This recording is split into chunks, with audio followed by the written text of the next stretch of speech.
Hello future aspirants, back again. This is Anusha Surendar. So இன்னைக்கு என்ன 10 vocabulary words பார்க்க போறோம் அப்படிங்கறத வீடியோக்குள்ள போய் பார்க்கலாம் வாங்க. First word is manipulate. Manipulate அப்படின்றது திறமையா ஒருத்தரை கையாள்றது அப்படின்றது தான் மேனிப்புலேட்டோட மீனிங். ஸோ இது வந்து ரெண்டு சைடு இருக்குது. ஒன்று பாசிட்டிவாகவும் இருக்குது, நெகட்டிவாகவும் இருக்குது. பாசிட்டிவாக வந்து பார்த்தீங்கன்னா அவங்கள எப்படி கிளவராக ஹேண்டில் பண்ணுறது, அவங்க ஒரு கண்ட்ரோல் பண்ணுறது. ஸோ அவங்க ஒரு வேளை ரொம்ப கோவத்தில் இருக்காங்க அப்படின்னா அவங்கள எப்படி வந்து சமாதானப்படுத்தி அவங்கள கண்ட்ரோலபிளாக கொண்டு வர்றது அப்படின்றது பாசிட்டிவான விஷயத்தில் மேனிப்புலேட் பண்ண முடியும்.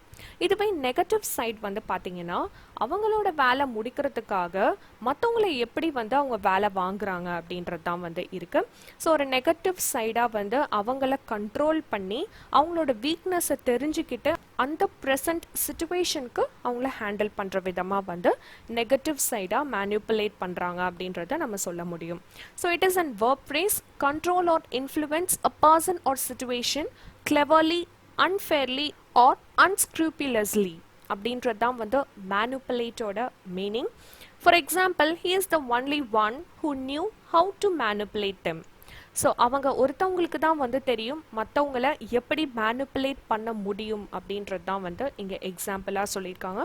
So manipulate, control or influence a person or situation. Second word is nexus. Nexus அப்படின்றது இணைஞ்சிருக்கிறது, a connection or series of connections linking two or more things. So அதுதான் வந்து நெக்ஸஸ் அப்படின்னு சொல்கிறாங்க. ஸோ ஃபார் எக்ஸாம்பிள், பேரண்ட் ஒரு இடத்துலையும் children ஒரு இடத்துலையும் இருக்கும்போது அவங்க ரெண்டு பேருக்கான கனெக்ஷன் வந்து ஃபோன்ஸ் தான். ஸோ அப்படி இருக்கும்போது அதில் வீடியோ கால்ஸோ இல்லை கால்ஸ், நார்மல் கால்ஸோ அப்படி இருக்கிற அந்த கனெக்டர் தான் வந்து ரெண்டு பேர்த்துக்குமான ஒரு இணைப்பை உருவாக்குது அப்படின்றது தான் வந்து நெக்ஸஸோட meaning. For example, today Facebook seems to be the nexus of communication. So இப்போ இருக்கிற காலகட்டத்தில் ஃபேஸ்புக் வந்து one of the social media which is the connection to the communication. So அப்படி தான் வந்து சொல்ல முடியும். ஸோ இந்த இடத்துல வந்து நெக்ஸஸ் அப்படின்றது இணைஞ்சிருக்கிறது அப்படின்றது தான் meaning. Third word is protagonist. Protagonist அப்படின்றது ஒரு கதையில் இல்லை ஒரு நாடகத்தில் முக்கியமான ஒரு லீடிங் ரோல் கொடுக்கக்கூடியவங்களை வந்து ப்ரோட்டகானிஸ்ட் அப்படின்னு சொல்ல முடியும். ஸோ நிறைய கேரக்டர்ஸ் இருந்தாலும் மெயின் லீடிங் ரோல் யாருக்கோ அவங்கள வந்து ப்ரோட்டகானிஸ்ட் அப்படின்னு சொல்கிறாங்க. It is a noun phrase, the leading character or one of the major characters in a drama, movie, novel or other fictional text. So இவங்க எல்லாரையுமே வந்து ப்ரோட்டகானிஸ்ட் அப்படின்னு சொல்ல முடியும். For example, protagonist of the film. So ஒரு ஃபிலிமில் protagonist அப்படின்னு சொன்னாலே நம்ம என்ன புரிஞ்சுக்கணும் அப்படின்னா he or she is the major role. அவங்க ஒரு லீடிங் கேரக்டர் பண்ணுறவங்க அப்படின்றத வந்து நம்ம புரிஞ்சுக்கணும். ஸோ ப்ரோட்டகானிஸ்ட் அப்படின்றது leading character. Fourth word is prominence. Prominence அப்படின்றது முக்கியத்துவம். ஸோ எந்த அளவுக்கு ஒருத்தவங்களுக்கு இம்பார்ட்டன்ஸ் கொடுக்குறோம் ஒரு இடத்துல அப்படின்றத குறிக்கிறது தான் வந்து ப்ராமினன்ஸ் அப்படின்ற word. It is a noun phrase, the state of being important or famous. ஒரு இடத்துல ஃபேமஸ் ஆயிட்டாலே அவங்களுக்கு நிறைய இம்பார்ட்டன்ஸ் வந்து கொடுக்கப்படும். ஸோ இந்த பிக்சரில் ஒரு இடத்துல லாக் இருக்குது அப்படின்னா அதுக்கு ரொம்ப இம்பார்ட்டண்ட்டான ஒரு ஐட்டம் அப்படின்றது கீ தான். So key is the importance of that lock. So அதுதான் வந்து இந்த இடத்துல பிக்சரில் சொல்லியிருக்காங்க. So for example, she came to prominence as an artist in the 1960s. ஸோ 1960ஸ்லாம் அவங்க ஒரு ஆர்டிஸ்டாக, அவங்க ரொம்ப ஃபேமஸான ஒரு ஆர்டிஸ்டாக வந்து அந்த இடத்துக்கு வந்தாங்க. ஸோ அப்போ அவங்களுக்கு பெரிய இம்பார்ட்டன்ஸ் கொடுக்கப்பட்டுச்சு. ஸோ அதுதான் வந்து ப்ராமினன்ஸ் அப்படின்ற வேர்டால் இந்த சென்டென்ஸில் மென்ஷன் பண்ணியிருக்காங்க. Fifth word is chart. Chart அப்படின்றது ரொம்ப உயர்ந்து பறக்கிறது, ஃப்ளை ஹை. அதான் வந்து சோர்ட் வேர்டோட மீனிங். ஸோ இது வந்து இன்னொரு விதமாக சொல்லணும் அப்படின்னா ஒரு எக்ஸ்ட்ரீம் லெவல் ஆஃப் ஹாப்பினஸ் வரும்போது நம்மளுக்கு அப்படியே வானத்தில் பறக்கிற மாதிரியே இருக்குது அப்படின்னு சொல்லுவோம் இல்லையா? ஸோ அதையும் வந்து சோர்ட் அப்படின்றத வந்து சொல்ல முடியும். இட் இஸ் அ verb phrase, fly or rise high in the air. Example, when she heard his voice, her spirit soared. So அவங்களுக்கு வந்து இவங்களோட வாய்ஸை கேட்டோன்னே எப்படி இருந்துச்சுன்னா அப்படியே வானத்தில் பறக்கிற மாதிரி இருந்துச்சு அப்படின்றது தான் இந்த சோர்ட் அப்படின்ற வேர்டால் மென்ஷன் பண்ணியிருக்காங்க. ஸோ சோர்ட் அப்படின்றது ரொம்ப உயர்ந்து பறக்கிறது. Sixth word is demarcate. Demarcate அப்படின்றது எல்லை நிர்ணயம். So to set the boundaries or to fix the boundaries. அதுதான் வந்து demarcate ஓட மீனிங். ஸோ இது வந்து என்னென்ன விதத்தில் சொல்ல முடியும் அப்படின்றது பார்த்தீங்கன்னா, இப்போ நம்மளோட கேரக்டர் வைஸ் நம்ம வந்து ஒரு லிமிட்டை செட் பண்ணிப்போம், நம்மளோட ஃபிக்ஸ் பண்ணிப்போம், அது மாதிரி இருக்கும். இல்லைனா ஜாப் ஒர்க்ஸ் இருக்கு இல்லையா, அதில் வந்து நம்ம லிமிட்டை வந்து ஃபிக்ஸ் பண்ணிப்போம். ஸோ இன்றைக்கி இந்த ஒர்க்கை முடிச்சிடணும் அப்படின்ற மாதிரி ஃபிக்ஸ் பண்ணுவோம் இல்லையா, ஸோ அப்படியும் வந்து டிமார்க்கெட் சொல்லலாம். ஸோ அதை தாண்டி கண்ட்ரீஸ்க்கு நடுவில் வந்து அவங்களோட எல்லையை வந்து முடிவு பண்ணுறது, அது டிமார்க்கெட்டுன்னு சொல்லலாம்.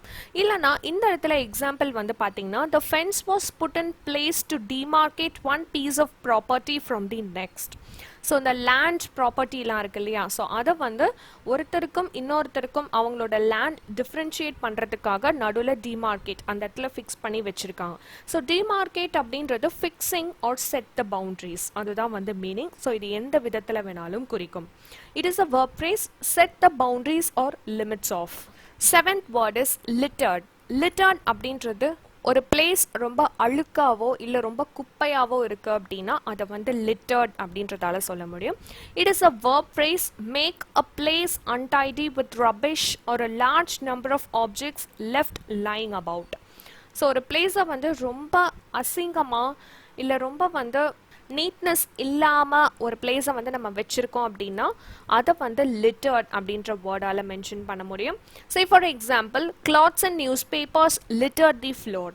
ஸோ நியூஸ் பேப்பர்ஸும் அங்கே இருக்கக்கூடிய துணிகள் அதெல்லாம் செதறி கிடந்ததுனால அந்த பிளேஸே வந்து ரொம்ப லிட்டர்டாக இருந்தது, ரொம்ப குப்பையாக இருந்தது, டைடியே இல்லாமல் இட் வாஸ் அன்டைடி அப்படின்ற மாதிரி இருந்துச்சு அப்படின்றதான் சொல்லியிருக்காங்க. ஸோ லிட்டர்ட் அப்படின்றது untidy. 8th word is prowess. ப்ராவஸ் அப்படின்றது என்ன அப்படின்னு பார்த்தீங்கன்னா, வலிமை, ரொம்ப டேலண்டாக ரொம்ப ஸ்கில்ஃபுல்லாக அந்த பர்டிகுலர் ஃபீல்டில் இருக்கிறது பேர் தான் வந்து ப்ராவஸ். It is a noun phrase, skill R expertise in a particular activity R field. So ஒரு பர்டிகுலர் ஃபீல்டில் ஒரு பர்டிகுலர் ஆக்டிவிட்டியில் வந்து ரொம்பவே டேலண்ட்டாக காமிக்கிறது.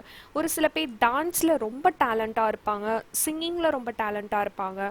ஸோ அதெல்லாமே வந்து ஒரு பர்டிகுலர் ஃபீல்டில் வந்து செய்யும்போது that relates to prowess. For example, his prowess as a fisherman.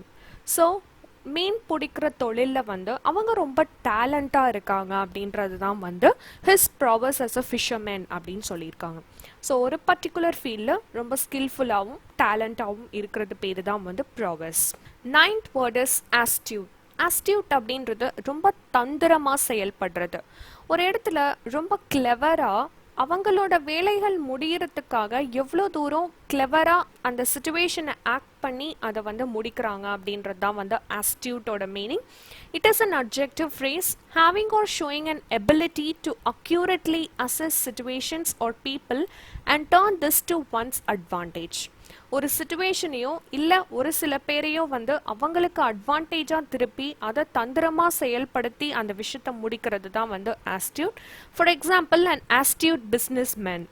So ஒரு பிஸ்னஸ் மேன் வந்து ஆஸ்டியூட்னு எந்த இடத்துல சொல்லுவாங்க அப்படின்னா, ஸோ அவங்க அந்த பிஸ்னஸோட பிளேசஸை தக்க வச்சுக்கிறதுக்கோ இல்லை முன்னேற்றத்துக்கோ வந்து நிறைய தந்திரமான விஷயங்கள் கிரிமினல் மைண்டடாக வந்து யோசிப்பாங்க. ஸோ அவங்கள வந்து ஆஸ்டியூட் அப்படின்ற வேர்டால் மென்ஷன் பண்ணியிருக்காங்க. ஸோ ஆஸ்டியூட் அப்படின்றது தந்திரம் உள்ள.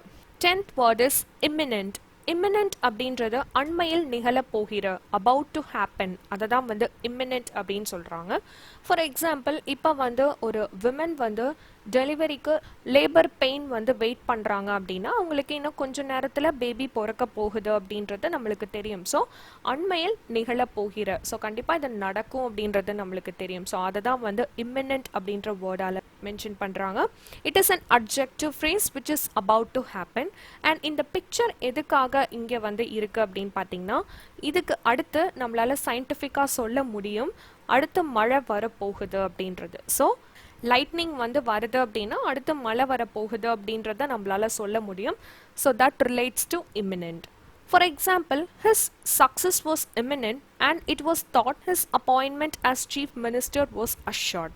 ஸோ இந்த இடத்துல வந்து என்ன குறிக்குது அப்படின்னு பார்த்தீங்கன்னா, இந்த ஓட்டிங்லாம் வந்து முடிஞ்சதுக்கு அப்புறம் அதை எண்ணுவாங்க இல்லையா? ஸோ அப்போ வந்து மெஜாரிட்டி யாருக்கு போகுது அப்படின்றது ஒரு ஹாஃப்லேயே தெரிஞ்சிடும்.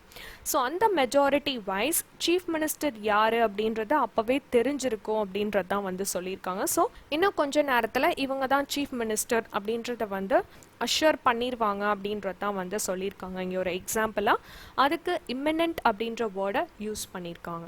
ஸோ இம்மினன்ட் அப்படின்றது அண்மையில் நிகழப்போகிற. ஸோ இன்னைக்கான 10 vocabulary வேர்ட்ஸும் முடிஞ்சிச்சு. இந்த 10 vocabulary வேர்ட்ஸும் கண்டிப்பாக உங்களுக்கு யூஸ்ஃபுல்லாக இருந்திருக்கும். இந்த வீடியோ உங்களுக்கு யூஸ்ஃபுல்லாக இருந்ததுன்னா மறக்காமல் சப்ஸ்கிரைப் பண்ணிக்கோங்க. உங்களை நெக்ஸ்ட் யூஸ்ஃபுல்லான வீடியோவில் மீட் பண்ணுறேன். பாய்.